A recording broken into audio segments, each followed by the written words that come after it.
right, Jim, you're in as a panelist now and you're muted, just so you're aware.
So we're at 6:57, just so you know, you've got Jim and Roberta in, and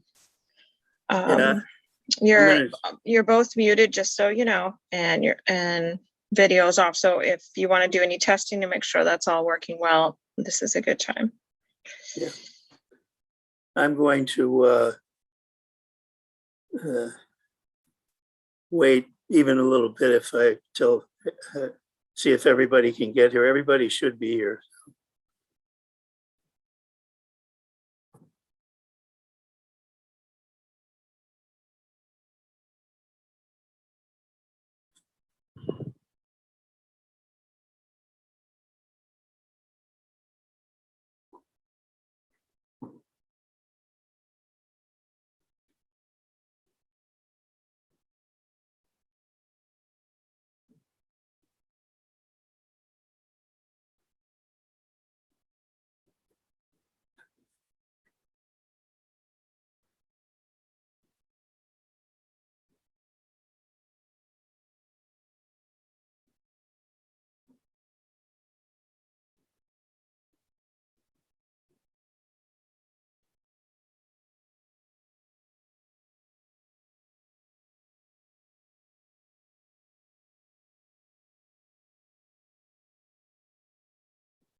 We can see you, Jim, but we can't hear you. You're muted.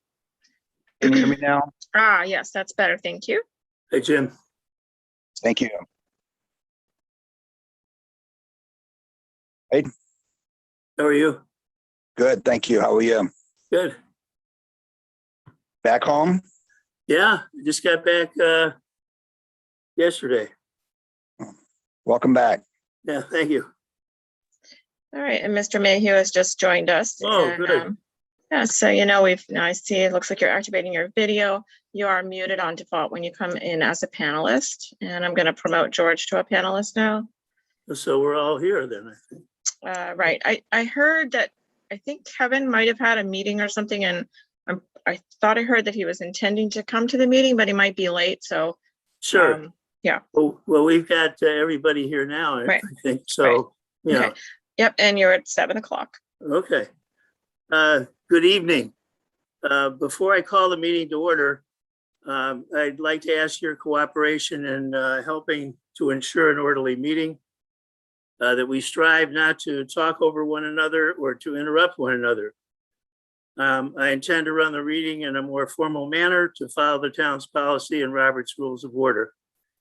I'll recognize you by name. You'll have the floor. When you're done, we go on to the next person in line. and you go to the end of the line, so to speak, and we speak in order. I want to assure you that everyone who wants to will have a chance to speak. No one who wants to speak will be denied. Ms. Deb Kelly is going to help and facilitate in terms of recognizing people in order. I'll ask that we all try to keep our remarks short, within reason and to the point, and one topic at a time. I'll ask Mr. Jim Jenkins to help me as well.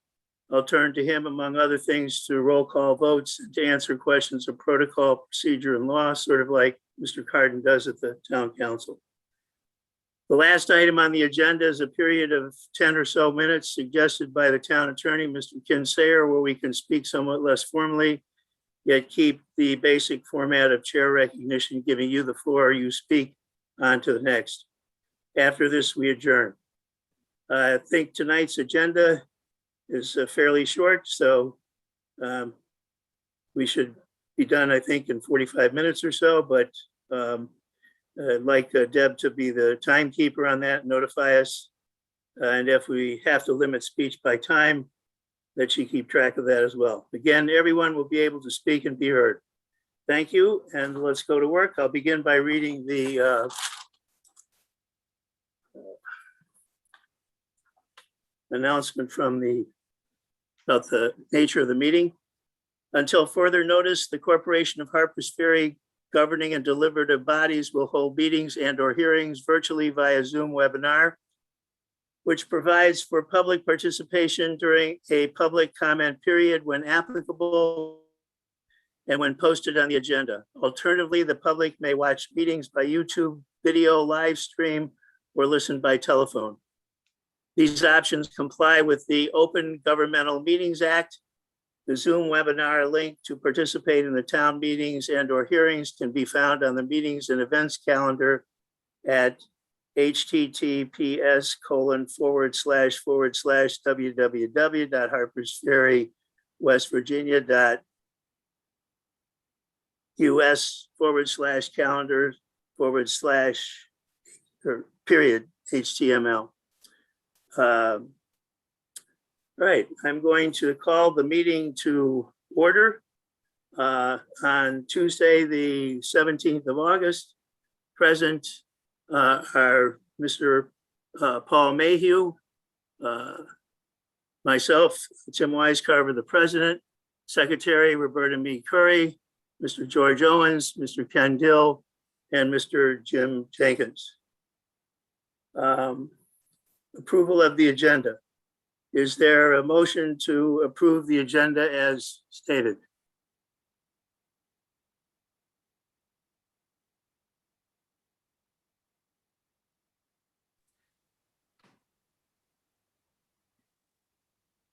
And I'll move to Ms. approve it. Roberta Meade Curry. The chair Yes. recognizes Secretary Curry. Yes, good evening, President Weiscarver. Yes, I would like to make a motion to approve the agenda as presented. Is there a second to the motion? This is Ken, I'll second. Motion is seconded. All in favor? Aye. Aye. Aye. Mr. Jenkins? Are we going to do a roll call vote? Jim popped I off think the he screen. popped off. That's why, yeah. Here he's back now. Jim? Give it a second. Okay, and Jim, you need to unmute.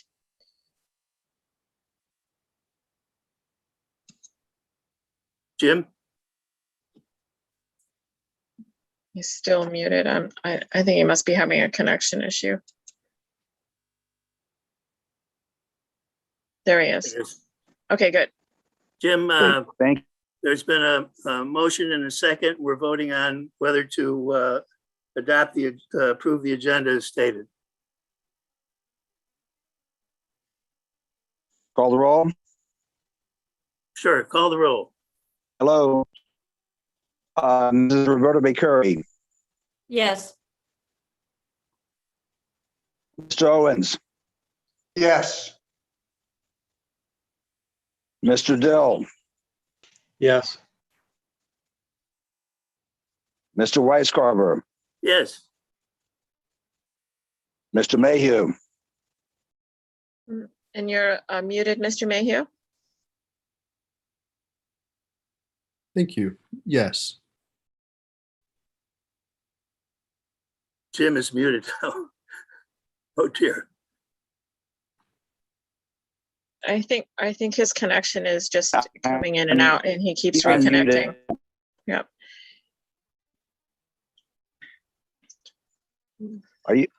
Okay, go Mr. ahead, Jim. Weiscarver? Yeah, we're waiting for your vote. Okay, I think I vote aye as well. All right. So we're on to the number one, the president's announcements. I just have one. We have a new member of the Planning Commission, Mr. Paul Mayhew. Welcome, Mr. Mayhew. He is the mayor's designee. So his term of service on the Planning Commission coincides with the term of office of the mayor. Thank you for volunteering, Mr. Mayhew. Thank you. Number two, reports. The president's report. This is a report, not a briefing, but I'm going to relate to you the Planning Commission affairs that occurred at the last August 9th Town Council meeting. And there were some significant things that happened, so this is going to take me a little time. President Weiscarver, Miss Roberta May Curry has her hand raised. The chair recognizes Secretary Curry. Thank you, Mr. Weiscarver. Again, just as a secretary note, the vote passed unanimously. We need to make sure that we state that so that the agenda is approved. But I would like Mr. Mayhew to maybe give us a 5-minute welcome address and tell us what he's all about and how long he's been in Harper's Ferry, and welcome. Thanks so much. It's an honor and a pleasure to be here and to join you all. Look forward to working with each and all of you guys to move the Planning Commission and all of our mission and objectives in the town forward. So thank you for the opportunity to be here. As you all may have seen in my letter requesting to join you all, well, let's start with Harper's Ferry. I've been here for 16 years, since 2005. And I think most people that have lived here at all, and certainly that long, consider this a cherished part of the world in our lives. And I enjoyed raising my family here and all of the wonder that you can only find in special little towns in our country and around the world. And I certainly consider this to be one of those. And I've been, like a lot of folks that live out here, working in DC for the large percentage of that time, and historically taking advantage of that MARC train. But fortuitously, I'm able to work remotely most of the time these days. So keeping DC a little further away is always preferable. And anyway, I've been largely in management and technology consulting in the commercial sector and the nonprofit, and for the last 15, 16 years in the federal government space.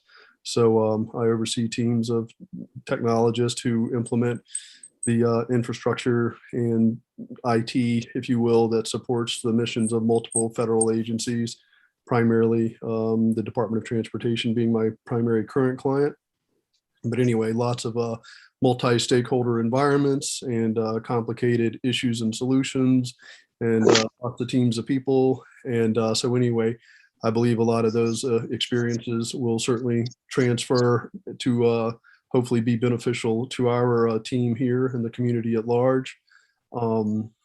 Also, there's never really an ideal time to do anything when you work as many hours as I do still to the day. But, I think it's the right time to do so. I've gained, as my family and many of my friends and neighbors have, so much from this community over the years, while other people did the heavy lifting that you all have been doing for some time in your respective positions, and many others across the town. So I feel like it's time for me to take some of those skills, experiences, and talents that I've used in the city and bring them back home to Harper's Ferry, and look forward to, again, working with you all individually and together to see what we can do to make Harper's Ferry always be that special place that we all know it is, but hopefully a little more so with the enhancements and improvements we make to the way that we work and live and operate as a community. So greatly appreciate the opportunity to join you all. Look forward to actually meeting in person, hopefully one of these days before too terribly long.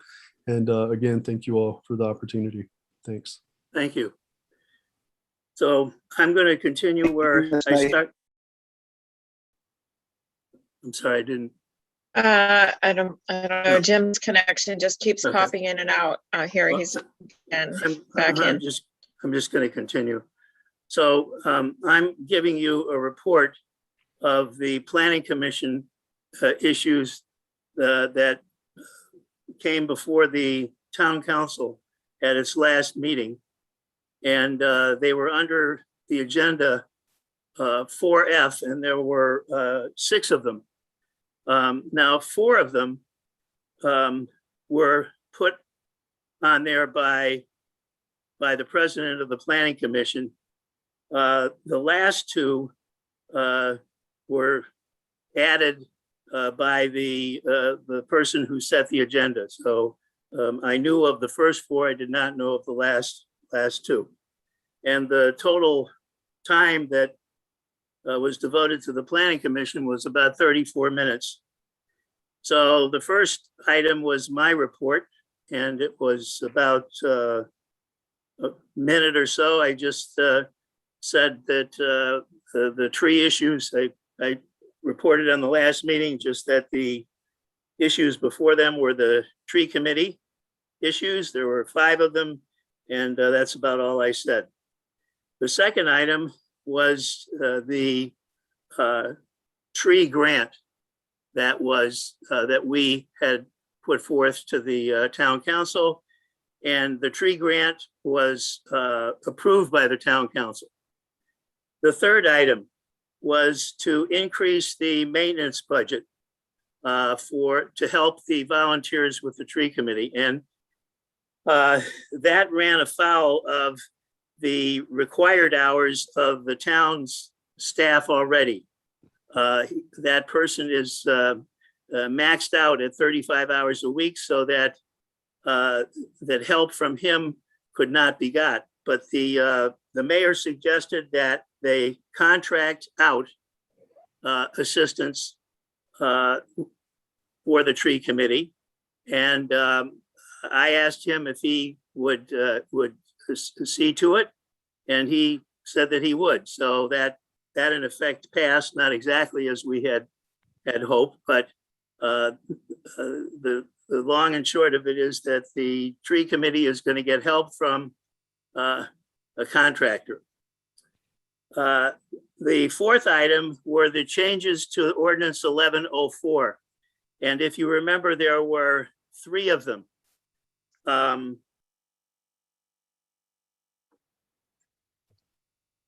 Now, on the agenda, it just appeared as 1104, not the individual ones. The individual ones were 1104-04B and 1104-04A, which were very simple name changes, and those were approved by the council. I had put on 1104-08C for discussion. If you remember, we did not pass that. That was the last time.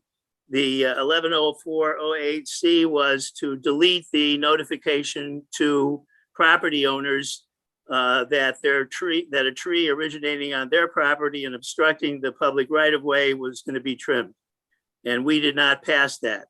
But I put it on the budget, on the agenda as for discussion, so that they could at least be aware of it. And when that came to issue, I could not tell from the transcript what happened to 1104-08C, other than it did not go anywhere. And I just couldn't tell from listening to the transcript. So that was the fourth. The fifth item on the agenda was the nomination of Mr. Mayhew, and he was appointed as the mayor's designee effective 8/28 on August 9th. Again, I did not know that was on the agenda. I also didn't realize that I probably should have, that when an item appears on the agenda, that the president is expected to speak, I guess, on each one of those. I didn't realize that. I thought you just put it on the agenda and they take care of it, but. All right, so that gets us to item 6, which was the rescission, discussion and action of the rescission of the 8th, the March 8th town council action that appointed the creation of a task force to update the comprehensive plan. And the mayor, at this point, the mayor spoke, and he began by saying that that action of the previous town council was well-intentioned, but that he felt that course correction was necessary. And at that point, he listed 5 concerns of why a course correction was necessary. And his first concern, number 1, was, as he said, that it was no secret that the Planning Commission appeared to be struggled and divided, and that the meetings were less than productive regarding the comprehensive plan update, and that there was disharmony, and that this was not good for the health of the community and the health of the participants as well. He said that he thought that we were good intentioned people, but that the current trajectory was fragmented and, as I said, not healthy. Concern number 2, this is the mayor.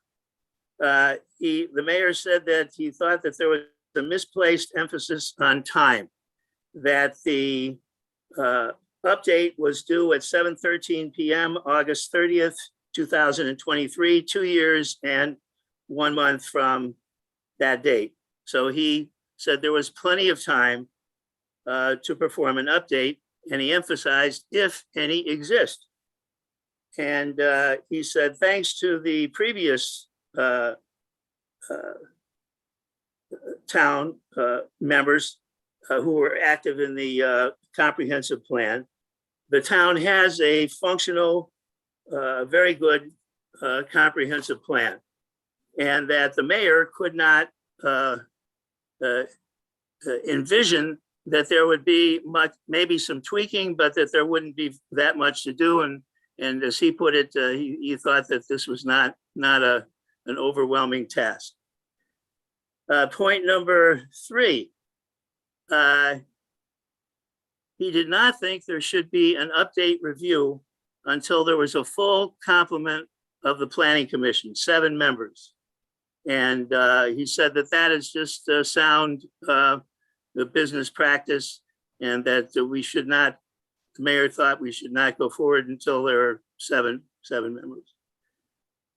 His 4th point was to raise and give serious consideration to what the town attorney had suggested about the possibility of contracting an independent consultant.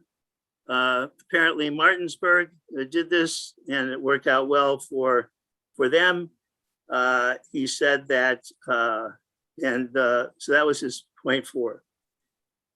Finally, his 5th point was that, as he put it, to take a mulligan, RE the PCs, and get a fresh start, to regroup and start again, and to do it right, and this time, and we have time, he said, and we want to make sure that we do it correctly. And those were his 5 points. There was some discussion, and at a certain point, there was a motion to rescind the March action of the town council. and that was rescinded. The 6-0. So that is no longer on the books. He asked me, or when they had finished that, I asked that the 6 members, the 6 people who had been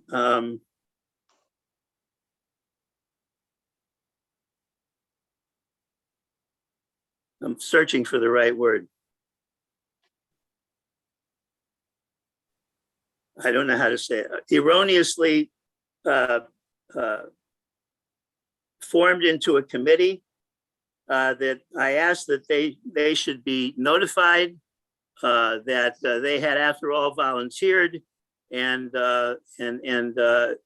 we were grateful to them for that, and that they should be notified. The mayor said that that was the responsibility of the planning commission, and that I should put it on the agenda. And so that ended that. Just as parenthetically, I didn't put it on the agenda because we don't have a full complement, but that's something that we need to attend to.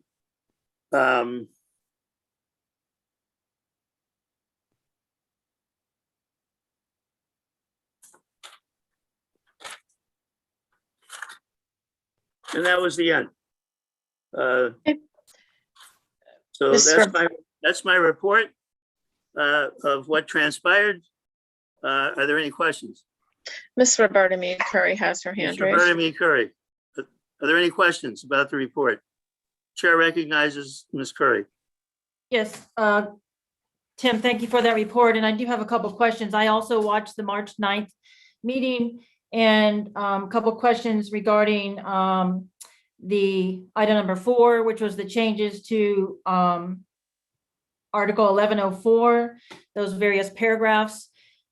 My question is, if the Planning Commission only made a motion and approved 2 recommendations, then that was the decision of the Planning Commission going forward. So why was the 1104.8 paren C brought up as discussion? Because it basically the motion did not succeed. And it was determined again that Jim Jenkins was going to handle the notice. And if he needed any help with that, other Planning Commission members were going to volunteer to help with that to get the notice out, because the Planning Commission agreed that the notice still had to occur. It was the best interest of the public safety and welfare of the townspeople. Okay, excuse me for interrupting. I think you're going on to a second thing. Are you talking about the 1108 ordinance 110408? Yes, sir. I was wondering Okay, so why let's take it one at a time, please. I'll take the floor and answer that question. 110408C, as I said earlier, was put on the agenda by me, and I put it on there for discussion only. And I made it clear that nothing that had not been approved. The change had not been approved by the Planning Commission. It was me that put it on the agenda for discussion only. And as far as I know, they took no action on that whatsoever. they did take action. I was gonna fill you Okay, in on just that as well. excuse me. I have the floor and I've not recognized you yet, Ms. Curry. Okay. All right, I'm not finished.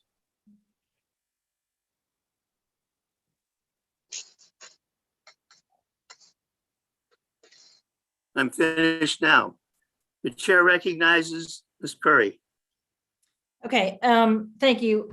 Yes, so 1104.8 paren C, again, it was, I guess if it was going to be brought forward to the town council as a recommendation to be done something else with, then the Planning Commission should also have made that recommendation. But here's what happened with that. It was discussed and the town council decided to put that to question to the Ordinance Review Committee.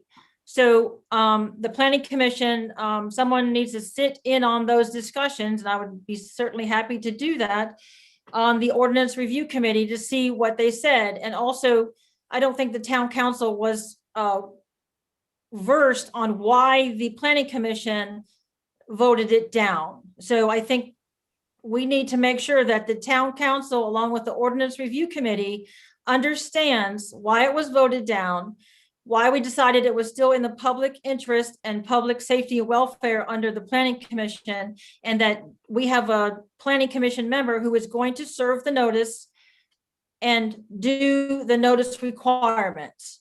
And so therefore, it still is a valid operation, part of the code.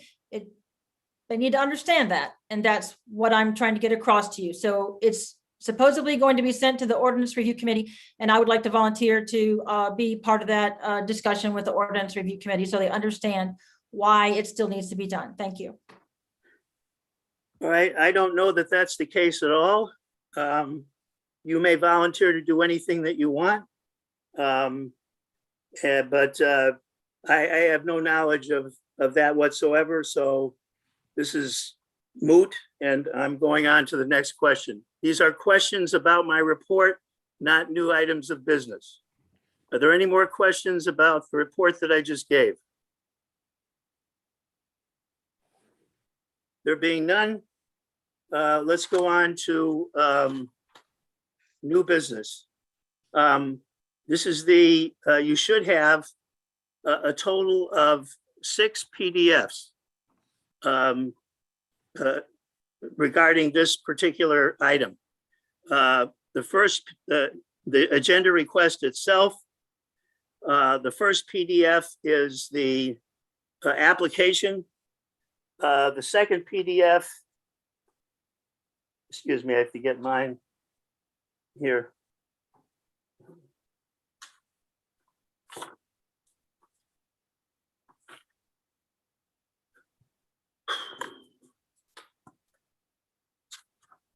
Pardon me.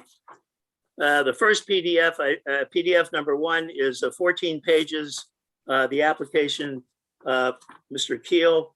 The second PDF is Article 909 from the town code. PDF number 3 consists of the correspondence from the ordinance control officer, Mr. Hamilton, to me, raising this, bringing this problem to the planning commission. The fourth PDF, excuse me, is another email from Mr. Hamilton asking that, pardon me, asking that we give it favorable consideration, and my response saying why we can't at this point. It came after the agenda. And the fifth and final PDF is a series of 2 emails from citizens of the town about this particular issue. What I'd like to do, is to try and have a discussion of this, because it's complicated, in my opinion. And so I'd like us, before any motions, to just not do any motions for a while, but just let's see if we can talk about this particular situation, the fence, and give your view of how you're thinking about it, if that's possible. A couple of things. Has everybody actually seen? Has everybody seen the fence? I have. Yes, I have. Photographs? I mean, in person. No. Yes. Yeah, it helps Jim if you. has. Yeah, okay, good. I mean, that helps.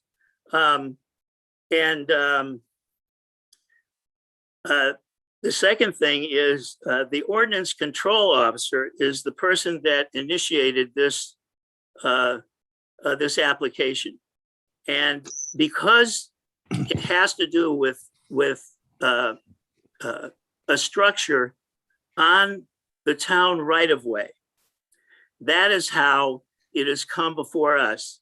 Because in the permitting process, for structures on the town right-of-way, the planning commission has to permit, and then the town council has to permit. So if that's it's a kind of joint permitting process that begins with the planning commission. It does not pertain to the BZA because there's nothing to do with the town's zoning. The other thing that's important to know is that this has to do with a fence. And currently, we do not have any ordinance regarding fences. But at the last town council meeting, that subject came up at some point early in the meeting. Maybe somebody remembers it, but they are aware of this. And I'm guessing, attempt to remedy it. So with that in mind, I'd like to just see if we can talk about it without rhetoric or just the kind of conversation about how you're thinking about this particular application. And I'll begin with whoever wants to go first. I'd like to hear from everybody if we can, and then let's see if we can come up with a plan. Hearing Mr. none, but Scarborough? Mr. Jenkins, the chair recognizes Mr. Jenkins. I went over to see the fence last week. It's a garden fence. It's very attractive. It adds value to the town. I like it very much.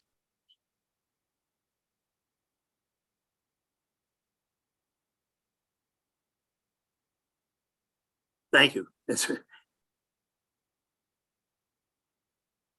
Mr. Owens has his hand raised. Mr. Owens, hi there. Thank you. Thank you very much, President chair Weiss. recognizes Mr. Owens, sir. Thank you very much. I went over there and took a look at the fence. I've spoken with the owner on previous occasions. Nice people, nice looking fence. I agree with Mr. Jenkins. I also did a little bit of research about the meaning of right-of-way. I've owned property where right-of-way just means it's your property, but there's a piece of it that the town or county has rights to. In this town, it means town property. And so when we discuss this, I think one thing we need to make sure we understand is we're talking about a structure which is on town property. I view this in, they're nice people, it's a nice fence. I view this in the context of a town issue with people building on town property. And also doing so before a permit has been obtained. I put up a fence, I put up a few things, and I think I've sought a permit myself for probably 5 times in my 10 years here. I have a structure that's on town property, but it's been there since 1933. You know, a lot of people have structures like that, but it's clear we're dealing with something different than that is new structures. I think that we have in the past permitted such things. I want to bring into the context Guy Hammer's fence, which is on town property, which we gave a nod to. I didn't vote in that direction. My thinking is that we really ought to avoid, where necessary, where we're able to, permitting building on town property. And like to take part in other parts of the discussion, but I'll step back at the moment. Thank you. Thank you, Mr. Owens. Yeah. I saw somebody's hand up. Ms. Roberta Mead Curry. Chair recognizes Curry. Okay, thank you, Mr. Weiscarver. I'll give you a brief synopsis of how I'm feeling, but I do have point by point information. If you want to come back to me and ask me point by point why maybe we need to give a more formal response if we in fact turn this down. But a couple of questions that I asked of Kevin Hamilton: has the property owner been cited for the code violation? Do we know that? I think I can answer that, and I think it's no. And the reason I'm saying that, I don't know that for a fact, Ms. Curry, but when you read Mr. Hamilton's letters to me, which are unusual, he appears to be encouraging us to permit it. He specifically, he uses language that's encouraging, that gives you the impression that he thinks it should be permitted. Now, he's not here to say that, but if you look at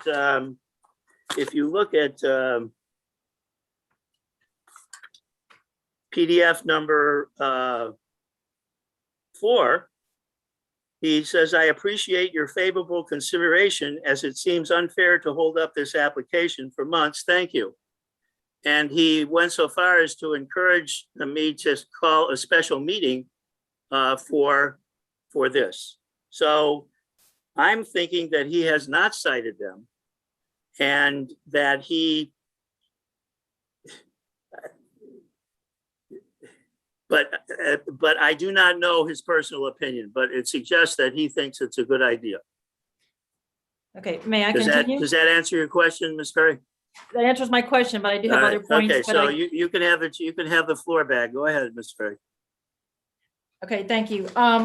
So briefly, it is in the right of way, and we have code sections that say we cannot have things in the right of way.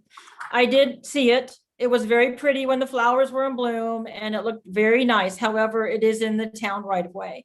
So my suggestion is, if the fence is going to be something that is going to be considered, then the fence be removed from the right of way and placed on or within the property boundaries.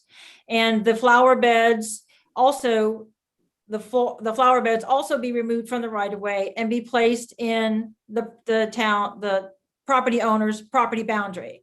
We're going through a huge water and sewer upgrade. We probably want to have sidewalks in the future.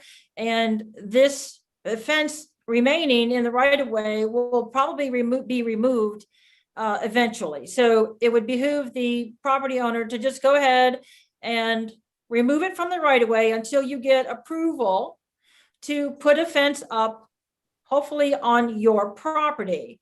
So at this time, I don't support any structures in the right of way. We are putting the town at risk of being liable for any injury or damage that by a vehicle, by a person, by anyone. And so I would support a motion that the item be removed from the right of way until we investigate what can happen as an option for the property owner. Thank And you. please, I would like to have you come back to me on several points. I will come back to you, Ms. Curry, but could we not have any motions right just yet? Mr. Dill, Chair recognizes Mr. Dill. Thank you, Tim. And you can come back to me later. I have a few points as well. One question though is the property owner involved with or aware of the permit application, or is permit being submitted by the renter only? Are you asking? I'm asking anybody on the call, and Well, no, I mean, all question, it doesn't matter. you're asking a question. Okay, so I'll answer it. I mean, I'll attempt to answer it. I do not know. All I got was an application from a Mr. Keel. I do not know his status, whether he owns it, rents it, or anything else. I don't know the answer to that. So The quick follow-up. is anyone able to answer Mr. Dill's question definitively? Okay, Mr. Dill, there's no answer to your question definitively. Go ahead with where you were. The quick follow-up was whether it matters to the planning commission as to whether a permit is submitted by an owner or not. Is that a general question to all of us? Yeah. Yes, sir. I'll attempt to answer it by saying I don't know Okay. whether it does or not. I really, I don't know whether it matters. Does anybody on the planning commission know for certain whether it matters if it's a renter or the owner? Where we might go to determine this? I guess the answer to those is. I have my hand up. No. Are you, Ms. Curry, are you, the chair recognizes you to answer the question I just asked, not to anything else? Okay, understand. Thank you, President Wise Carver. If we go to the application, that was part of your PD package that you submitted to us. Yes, I believe that the signature of the applicant is Mr. Keel. And I believe that according to that first paragraph, it says, I am the owner, or that I have the authority of the owner to make application. So you see, there's no signature of the owner as far as we know. It looks like the property owner is Pamela Underhill. And I do not see anything in the package that says, I, Pamela Underhill, give permission to Mr. Keel to submit application, et cetera, et cetera, et cetera. thank you. I do see Pamela Underhill. I don't know the relationship between them. And I don't know whether that's relevant or not. I really don't know, but I mean, it's something that we should obviously consider. I'd like to say something in my own view, to just make an argument for in favor of the fence. Let's put it that way. I don't know what to do, but when I looked at the fence, you can't even tell that it's in the right of way when you go up there. Number one. Number two, should the person have built it? Absolutely not. They built a structure before determining whether it is in the right of way, but it's there. It's pretty. It intrudes, according to the map, 12 inches into the town's right of way. Could you tell this? Does it represent a sort of obstacle of any kind? None that I can see. I think in terms of using the town right of way, one of the emails that was sent by Ms. Tuttle indicates that this is, if you go around the town, there are many structures that are in the town right of way. Does that mean that we should continue to do that? No, probably at some point we should stop, but we haven't. And, you know, I would feel uncomfortable making this, or not uncomfortable. I wouldn't like to make this the test case of, okay, this is the last time, this is it. And we're gonna reject this because it's 12 inches in the town right of way, and anything in the town right of way from now on out, end of story. That's a tough one because we have approved in this committee several structures and uses of the town's right of way, and not only approve them, but we also have instances, as George was pointing out, of people that have used it. And we have, as George was putting out, his own case where he attempted to build a fence and was denied. So as a town, we're conflicted about how to deal with these kinds of problems, because we want to be fair to everybody and not. And so I think, at least from my point of view, this is a pretty tough case because, yes, by the book, he's in the town right away. He should take it down. But, you know, when you go look at it, it's pretty nice. And know, I'm not suggesting anything. I'm just trying to say there's the legalistic, you know, not never again on town property. And then there's the practical aspect of this structure, which seems to me to be fine. And that's my opinion on this. And there were some other people that I wanted to ask if Mr. Jenkins or Mr. Jenkins, were you able to speak earlier? So, Mr. Weiscarver, excuse me for interrupting. This is Debbie. The sequence of hands that were raised just now was Mr. Dill, Mr. Bartomeu Curry, Mr. Jenkins, and then Mr. George Owens. Okay. And you are now at 45 minutes. All right, we're at 45 minutes. I would like to ask for, before I go to George, Roberta, and Ken, to ask Mr. Jenkins and then Mr. Mayhew about their views, if they're willing to share their views not on what I said, but just on the thing in general. But well, Mr. Jenkins, you really actually did share your view earlier. Mr. Weisskopf, I have another comment. To me, the fence is a temporary fence. It's a garden fence. It's not a boundary fence. It enhances the town. It could easily be moved to be within the town, out of the town right away by 12 inches. But I don't see the problem since it's a temporary fence. I think that we should follow Mr. Hamilton's recommendation and approve the permit. Thank you. Mr. Mayhew, would you, I know it's your first time here. I don't mean to put you on the spot. Would you have an opinion Certainly. that Thank you'd you. like to share with us? Sure. The chair recognizes Mr. Mayhew. Great. Thank you so much. So yes, this is obviously my first comment to any such town issue per se. I did look over the documents. I haven't seen the fence in person, but I did see some nice photos of it. It is a nice fence. To Mr. Jenkins' point, it is not a boundary fence, but more of a garden fence that could be adjusted fairly easily. I'm a fairly flexible minded person in as many respects as I can possibly be, generally speaking.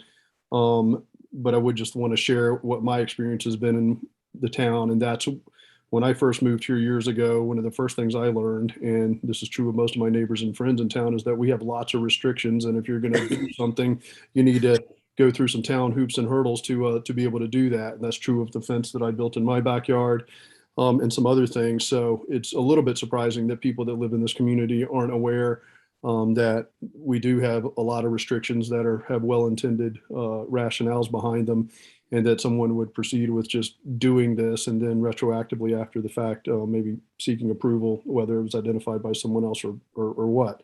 So my presumption is just that the owner or the person who put it up was just likely either unaware of or otherwise misconstrued what these requirements might be.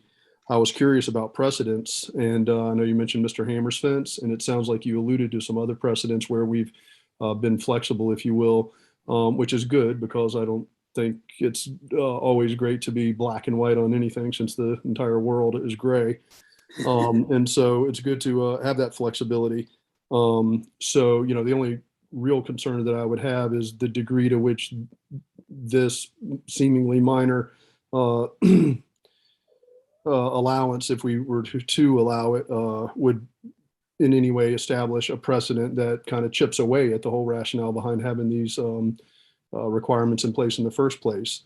You know, it is relatively benign. It'd probably be fairly inexpensive to move it back.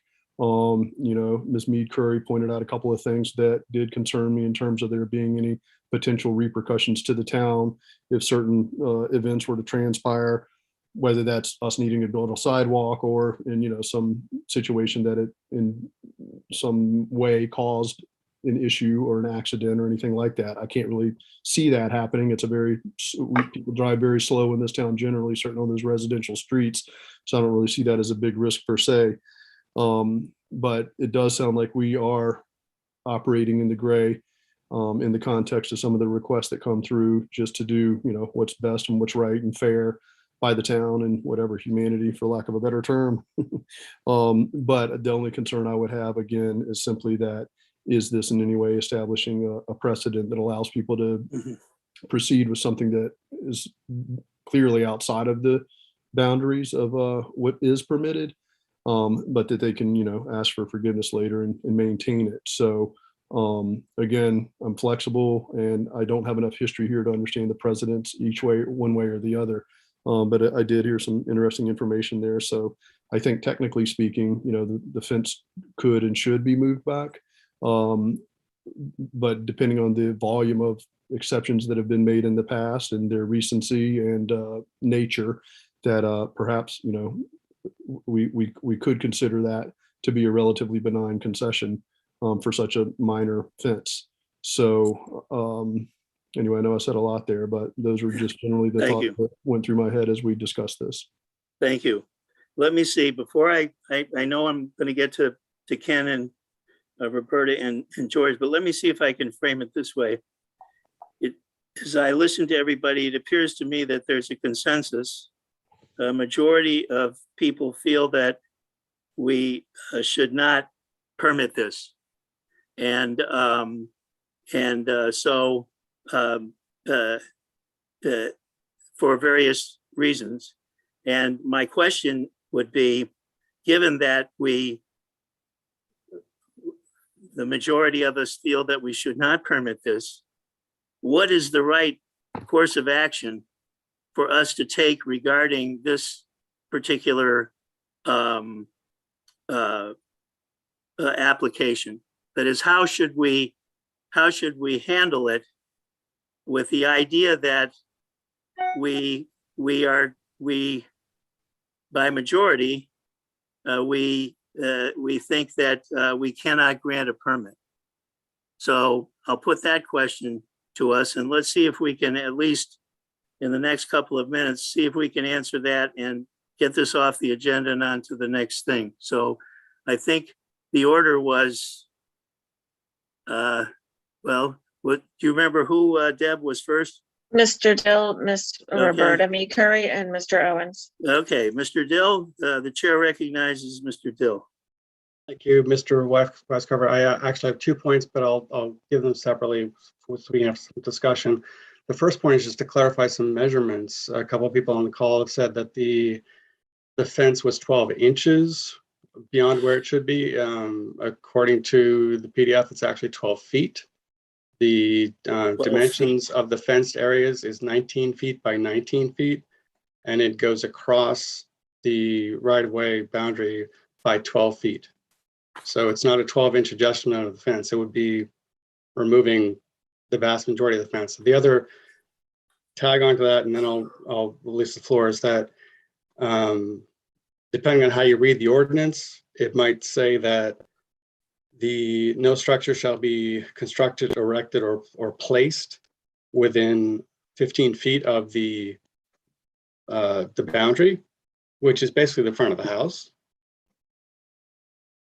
So I'm sure we might want to be lenient about that, but I just want to make that point about the 12-foot point, and I'll make my other. Thank you, Several. Mr. Dill. That's a pretty good point. I'm looking at the map here, the actual deed, the plat with the drawing in there, and it has 12.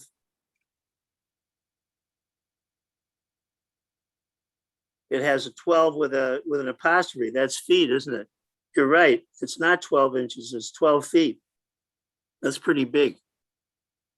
So, yeah. If you look at I think it's of that PDF, the photo on page 10, the one that shows the utility line, it's a pretty Yes. good sideways photo of where the property marker is. It's in line with that tree, essentially.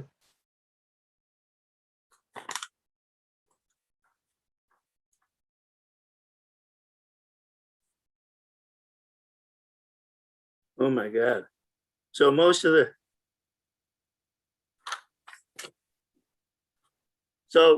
Dill, let me see if I can understand it. You're saying that most of the fence, the majority of the fence is in the town right away. Correct. as looking at that particular tree there as being the town right away. Wow, I see what you mean. Yeah. Well, it certainly doesn't look like that in the drawing, but, well, thank you for that. That's, and we got to take that into consideration. Well, thank you for that. And I guess I want to go on to Mr. Roberta Me Curry. Chair recognizes you. Yes, thank you, Mr. Wisecarver. I will do my main point, which is why we cannot approve this, but I'll answer your question and maybe give you some ideas on how we proceed. So if we look at the code ordinance, part 13, article 1330, section 1330.01, under general provisions, parentheses A, it basically says project permits that are not in compliance with the provisions of the zoning ordinance, no commission, no board, no agency, or town employee can or shall issue said permit, grant it, or approve it. So under that code section alone, we cannot approve this, grant it, hear it, offer it a permit, whatever, because it is in violation of the zoning ordinance. Hang on a second. Hang on a second. Excuse me for interrupting, but I don't think that's right, Ms. Curry, because the zoning ordinance in this particular case is not relevant. The zoning is not the issue here.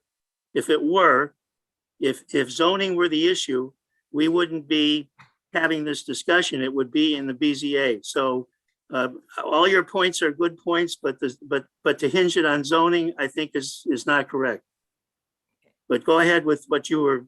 Okay, Chair recognizes you for your next point. and Let's try. Yeah, I believe you have a solution. I believe your town ordinances are titled zoning ordinances. So I'm reading it as it's titled. So But it's not if it's a a zoning. semantics thing, then we'll go forward. But I used to do code enforcement, and I used to do how do we solve the problem for the homeowner? So one, I think we need to recommend that the ordinance compliance officers cite the property owner and give the property owner 30 days to correct the violation. If the violation is not removed from the right of way, then the property owner suffers penalties. And this is all in the town codes, okay? How to move forward. And it spells it all out. And so I think we need to properly go through these steps as a town. And again, it's not so much a vehicle that might hit this fence and the town be responsible. It could be a cyclist. It could be a child. I mean, we're opening up ourselves to liability. And I think we as the planning commissioner need to protect the town from any liability. If we do move forward eventually and want to have a fence in the right of way, then I think the town needs to come up with a hold harmless agreement that the property owner and any parties must and shall sign. And I'm sure Ken Sayer can certainly draw up that hold harmless agreement so that it holds the town of Harper's Ferry perfectly without cause, and there's no liability that the town is going to be responsible for. That's what I have to say. Mr. Wisecarver, my Mr. hand is Dill, up. I think Mr. Dill was next, and then you, Mr. Jenkins. Thank you, Mr. Wisecarver. I'd like to refer to some wording from the ordinance section 1304.02. Talks about the setbacks and defines what a front setback should be. It says it has, and I'm not sure how to interpret these things. It has 3 items listed, A, B, and C. And C is basically all other cases. And all other cases, if it's not A or B, it should be set back 15 feet. But I want to look at some of the wording from item A. It says, should be consistent with the setbacks of the majority of other structures on the block and across the street. And I looked at the next door neighbor has some large boulders that are pretty much exactly the same distance from the pavement as this new fence. So in that regard, there may have been some attempt to be consistent with other homes on the block. So I think we need to acknowledge that. I'm, thank you, Mr. Dill. I'm missing, I'm not getting what you're saying there about the boulders. Do I have the ability to share my screen? I can't give you that ability, no. But can you try again in words? Can Oh, everybody yeah. see my screen? Oh, okay. Yeah, all right.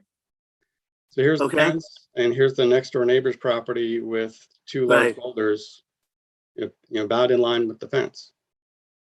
Uh-huh. So there may have been, whether the fence builder, considered the ordinance before they built the fence or not, it does seem like they made some decision to not extend further than The fence. their neighbors are. Yeah. And the fence, if you're looking at your picture, Mr. Dill, am I right in saying, okay, see where that second pole is? You see where the second This pole one? is? Not Right in sure the what you mean middle. by- The second pole. Is that about, oh no, I'm sorry, never mind. Okay, try this. If you're looking at the bottom rail of the fence, Yes. where as soon as it disappears there by the foliage, is that about where you think the boundary is? The property line? No, it's at this tree. But that's behind the dead end sign. Well, That's where the property line is. I'm completely confused. So the pavement is just a small portion of the right of way. The right of way actually extends, the Harpers Ferry property extends back to this tree. Right, I see, yes. Okay, I see what you're saying. Yeah, right, a good ways. Okay, yeah. Yeah, and so Okay. these boulders are also in the right of Yeah. way. Right, yeah. Yeah, And so okay, I just want to acknowledge that the ordinance says be consistent with other homes on your block. yeah. I don't know what to do about that. Okay, thank you. Mr. Jenkins? Mr. Weiscarver, I move that we direct the ordinance compliance officer, Mr. Hamilton, to go to the owner of the fence, discuss the intrusion, the 12-inch intrusion of the fence on the town property, work with the owner to put the fence on their own property, and ask them to then submit for a permit.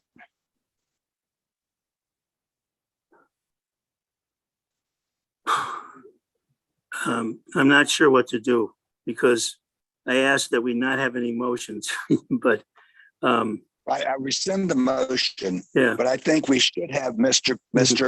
Hamilton go over to discuss with the property owner the fact that it's a 12 intrusion and ask them to adjust it.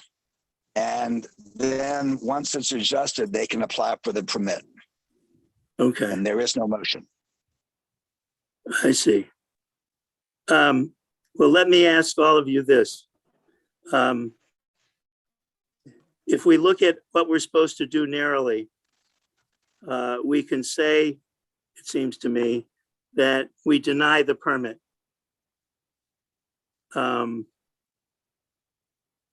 That's our first, that's what we should say. We should deny the permit.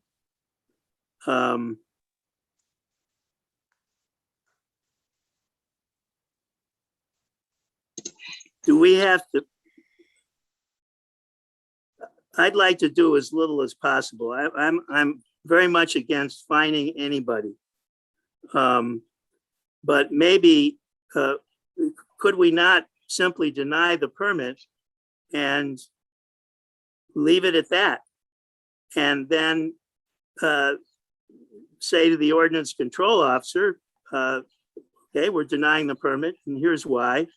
And then hopefully the ordinance control officer can work with the homeowner to remove the fence and make it legal if that's possible.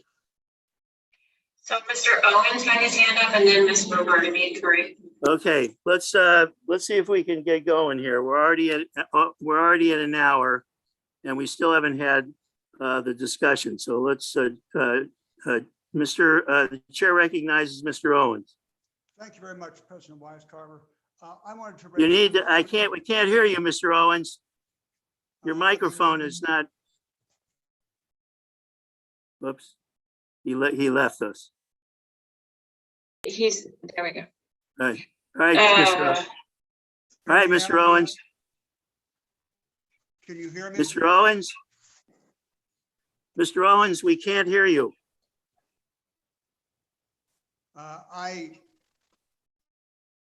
Go. Move the mic closer. Mr. Owens, you're muted. Move the mic closer to you. You're muted, Mr. Okay, move the mic. Move the mic closer to you, Mr. Owens.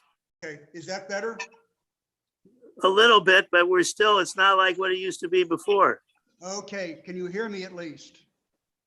I can, but faintly. Okay. I'll speak loudly then. I don't know why this isn't working. Just 2 points here. One, thank you, Mr. Dill, for your picture. The perspective is a little bit skewed from the angle. The fence there, when I went there, sticks out considerably past for the other neighbors' gardens. I'd encourage the renter to grow flowers out there the way everybody has, but his fence sticks out much wider than the rest of the neighborhood. And okay, that's all. Thank you. All right.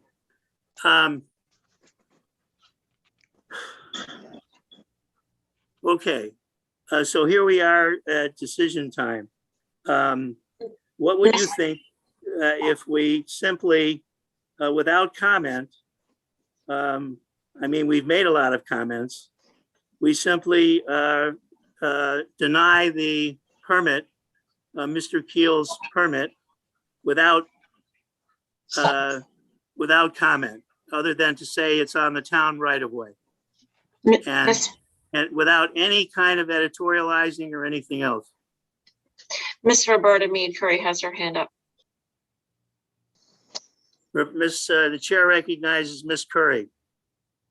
Thank you, Mr. Wise-Carver. And I'd like to thank Ken and Jim for clarifying a lot of things on the permit as well. So I maybe agree with Jim. I think that's a good solution, is maybe it was an honest mistake by the renter and the property owner doesn't understand what's happening to their property. And so let's go ahead and maybe have the compliance officer visit with the property owner and the renter, see if they can remove the violation.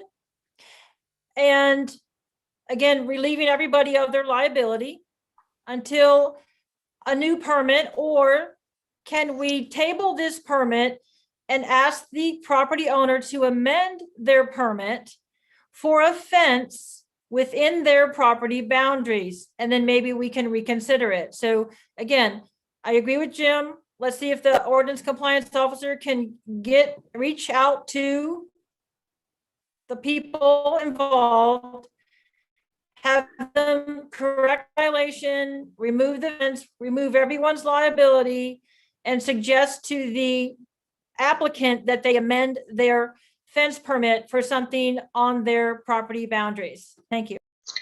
I'm not sure. Thank you, Ms. Curry. I guess, again, that's complicating it. And I feel as if we can simply deny the permit, I don't think we can tell the ordinance control officer to do anything. But I'm not sure. And I wouldn't want to tell him to do anything unless I was sure that we could. But if we simply reject the permit, we can explain to the ordinance control officer why we did, and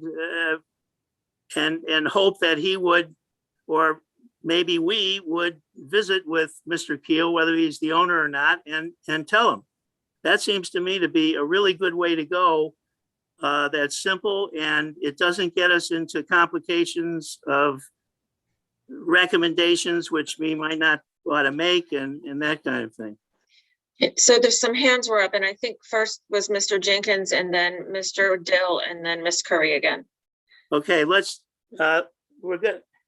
It's 8:15. Okay, let's see if we can wrap this up, okay? We've talked about it for a long time, and we still have one more thing on the agenda, and Mr. Jenkins, go ahead. Chair recognizes you. Mr. Weiskerb, I do not think we have to approve or deny the permit tonight. I suggest we ask Mr. Hamilton to go work with the property owner to adjust the fence so that it's within their property, and then ask them to submit a new permit. And we can, after he discusses that with the property owner and the property owner is in compliance, then we can approve or deny the permit. I don't think we have to do it tonight. Oh.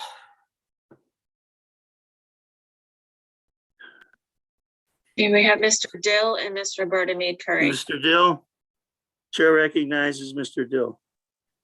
I'm not opposed to what Jim just mentioned, by the way, but one other comment is that, or one other observation is that within the fenced area, there are raised beds. And but if anybody has any strong opinion tonight, I'm sure the renter is going to watch the recording of this meeting. I don't want the renter to come back and say, okay, I'll move the fence back, but I'm going to leave these raised beds. And then have us deny that just because of the raised beds. Just want to point that out. Thank you, Mr. Dill, but if we simply deny the permit, that is the most direct and most flexible way of addressing the issue of not permitting it, which we don't want to do, and still we can do the things that you folks wanted to do, that is consulting with the owner or whoever it is, or Mr. Keel, but making it clear that not that, that the permit is denied. I mean, I think that's the way that we should go. It's simple. We don't get into suggestions about what we should do and who should meet with who and what the control officer does. And we've fulfilled our duty. Mr. Weiscarver, I support your idea. Miss Roberta Mead Curry and then Mr. Dill have their hands up. Okay, Miss Roberta Mead Curry. Okay, thank you again, Jim and Ken, and everyone's ideas. I think they're all excellent. Here's my question, and we're trying to be a kinder, more gentler planning commission. Does the property owner or the applicant lose the fees that they paid for us to review this if we deny it? And if we hold it until an amendment to the permit is requested, then maybe the applicant doesn't have to pay twice. Maybe you can help us with that, Thank you. Debbie? Thank you for your comment. That's a very good point. Wow. Well,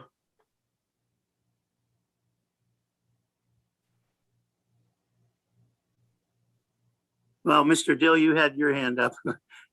Yeah, I heard what you're saying, Tim, about wanting to deny it tonight. I'm more partial to what Roberta was recommending earlier. I know we probably can't tell the ordinance compliance officer what to do, but maybe we could at least suggest that there be a 30-day grace period. I don't want to put the ordinance compliance officer and the renter in a bind where as soon as the planning commission denies it, then it's the ordinance compliance officer's duty to issue a fine. And that's not what we're trying to do tonight, I don't think. Right. We don't want to find it. Thank you, Mr. Dill. I believe Okay, Mr. Jenkins had his hand up. That makes a lot, to me, that makes a lot of sense. So how can we word it so that without it getting really complicated now, do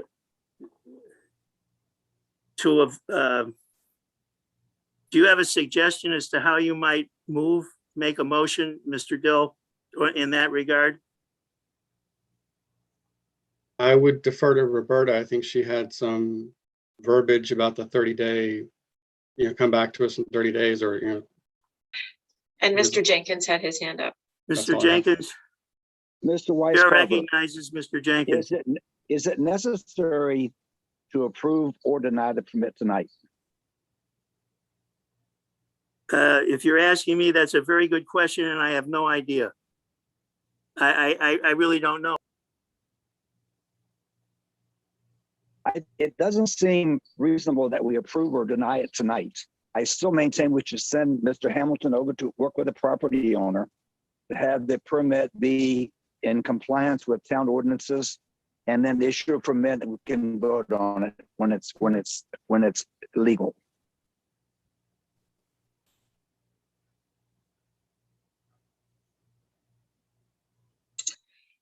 Mr. Mayhew, and then Miss Curry has her hand up.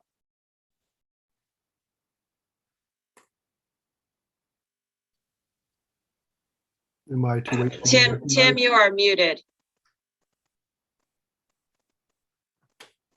Tim, you are muted. Okay, sorry. The chair recognizes Mr. Mayhew.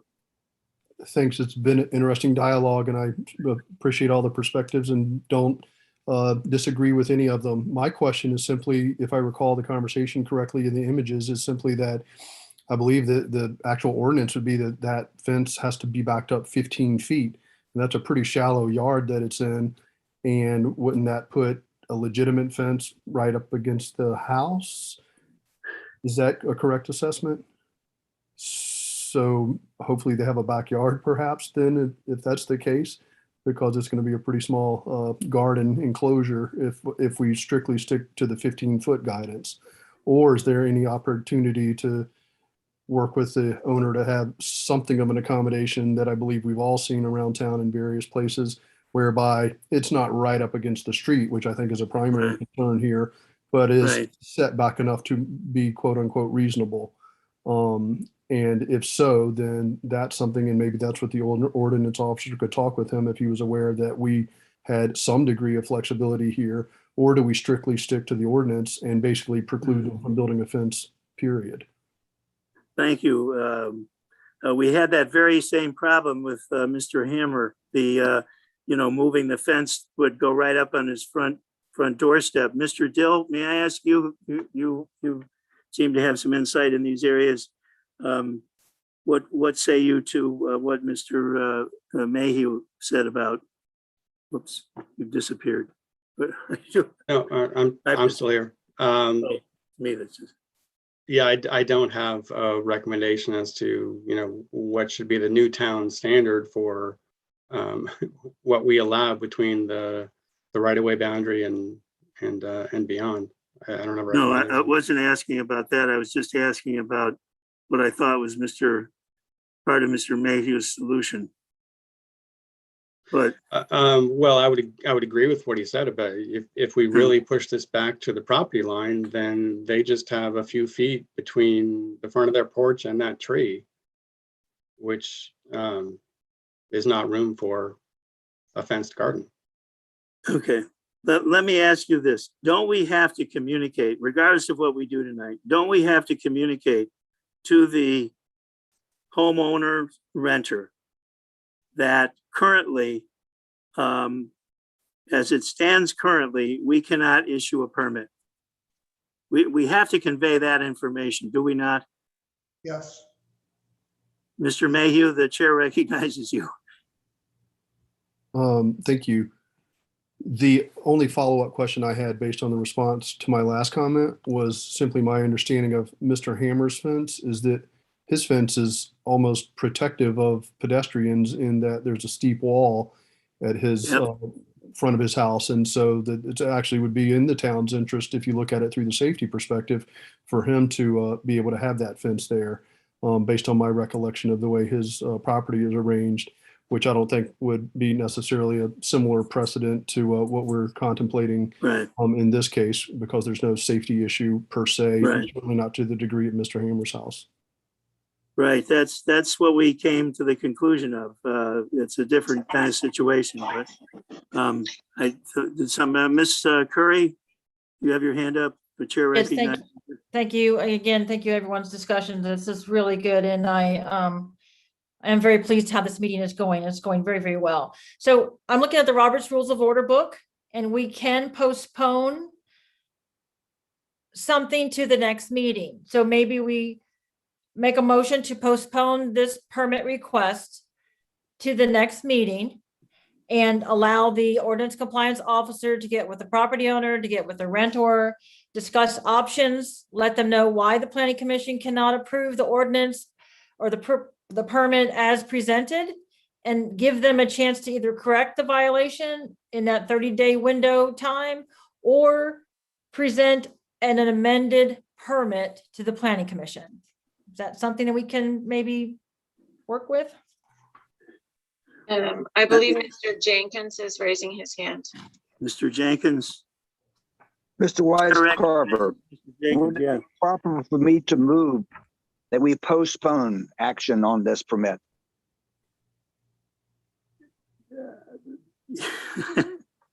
I'm sorry, I don't mean to, it's not funny. I mean, that's where I think the consensus that, if I'm understanding everybody, that's what we want to do. The question is, how do we word it in the least intrusive sort of way, I think. And yet, you know, I mean, do we have to say, can we just table it to the next meeting?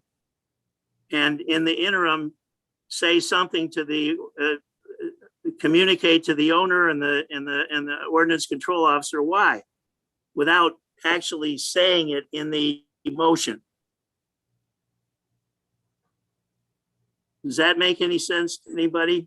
I think we need to be specific. I think we should be specific, so there's no confusion.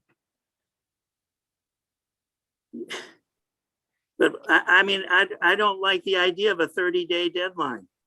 Okay, I can strike that. I'm Well- looking up table, because I think if we table something, then it's off our agenda forever.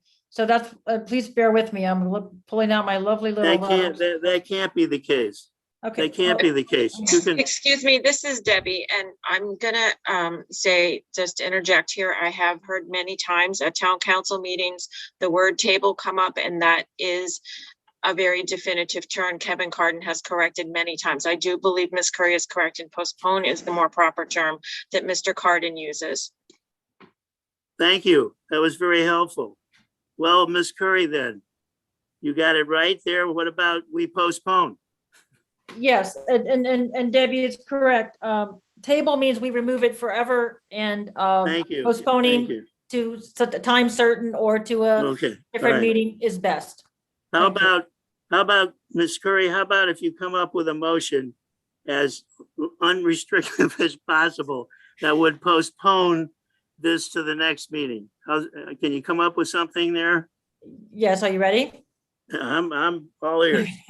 Okay, I'd like to make a motion to postpone this permit request from Mr. Andrew Keel to the next planning commission regular meeting, giving opportunity for maybe an amended permit to come forward and be presented.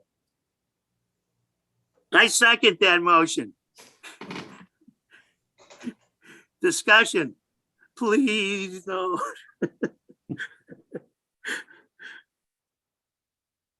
Well, shall we take the roll then? Mr. Jenkins?